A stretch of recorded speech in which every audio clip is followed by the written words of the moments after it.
Education is not only about the academics, the 4 chapters, 4 books and the classroom. It comes with the sports also. Discipline, teamwork, how to lose, how to accept the lose, how we are going to celebrate the winning. Everything is going to learn by the sports. And what a true legend, Major Dhyan Chand ji.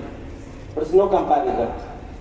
Now everyone is telling that the ball is going to be stuck with the stick of Major Dhyan Chand. I think during the tenure of his playing, twice and thrice this hockey sticks has been checked by the Olympic Association or those over the internationally. कि कहीं को magnet तो नहीं लगा हुआ. And this is the way which you have to learn. And there is no shortcut, beta. No shortcut. Hard work. अभी sir ने भी यही बोला, हार्ड वर्क. आप पसीना गिराएंगे आज के दिन तो कल के समय में कम पसीना बहाना पड़ेगा. Take this thing. Good morning, dear. आज खेल दिवस के अवसर पर यहाँ उपस्थित प्रिंसिपल सर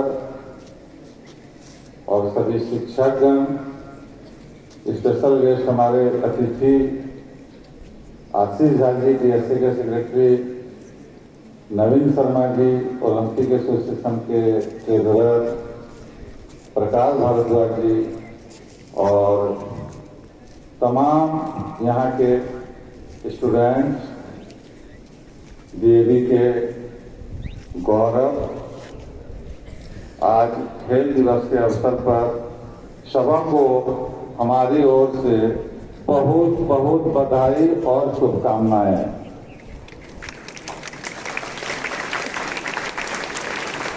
ये हम लोग खेल दिवस मनाते क्यों हैं, किनके नाम पर मनाते हैं? पहले मैं उनके विषय में कुछ संक्षिप्त में, क्योंकि समय की भी शायद कमी होगी, तो कुछ संक्षिप्त में मैं आप लोगों को बताना चाहता हूँ.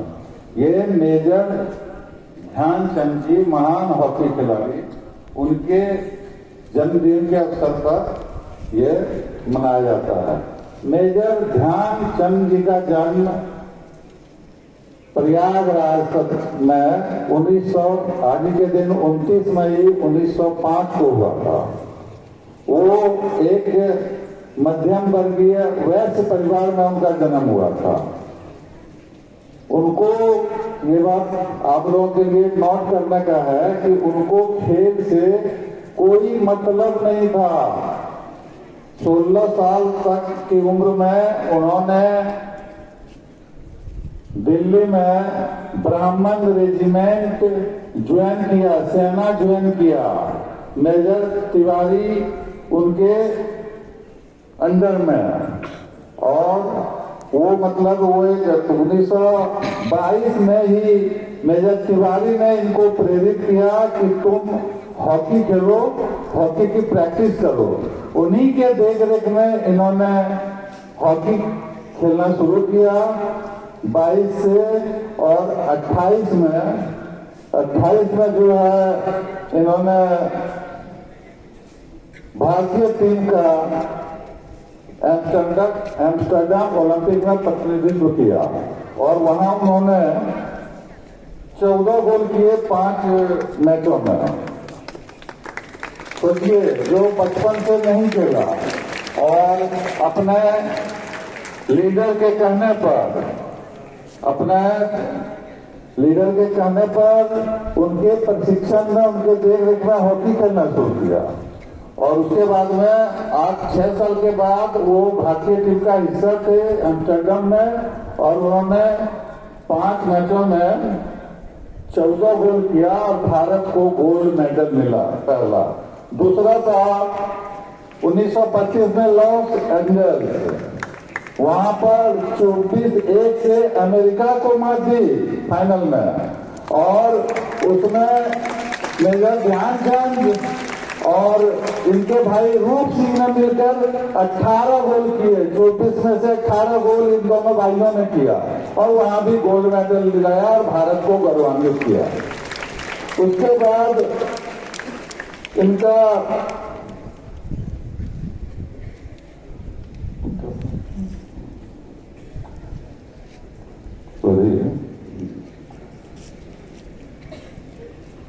1936 में बर्लिन ओलंपिक में भी इन्होंने अपना कमाल दिखाया। उसमें इन्होंने नंगे पैर से खेला और उसमें भी भारत को गोल्ड मेडल दिलाया, जिसमें नंगे पैर खेलकर। ये भले ही बतौर सिपाही फौज में ज्वाइन किए थे, लेकिन उसके बाद लॉन्च नायक, सूबेदार, लेफ्टिनेंट, कैप्टन होते हुए 1956 में इनको मतलब मेजर का तमगा मिला, उपाधि मिली।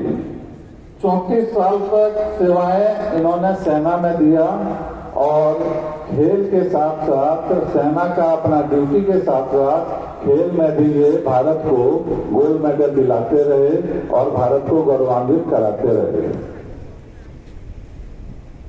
करते हैं, देश का टूर्नामेंट कराते हैं, तो उसमें भी सबसे बड़ी टीम जो है डीएवी कहा जाता है, और शिक्षक, शिक्षिका, कोच सब दिन भर रहती है बच्चों के साथ। और जब ये होता है, जब क्यों लगता है स्पर्श वाटिका में जहाँ हम कराते हैं, तो वो नजारा देखने लायक होता है, क्योंकि वहां पर बस का लाइन, डिसिप्लिन, यहाँ सबसे बड़ा बात है शिक्षा, खेल और डिसिप्लिन, ये सब को मिला दीजिए तब जाकर के डीएवी का गठन होता है, निर्माण होता है।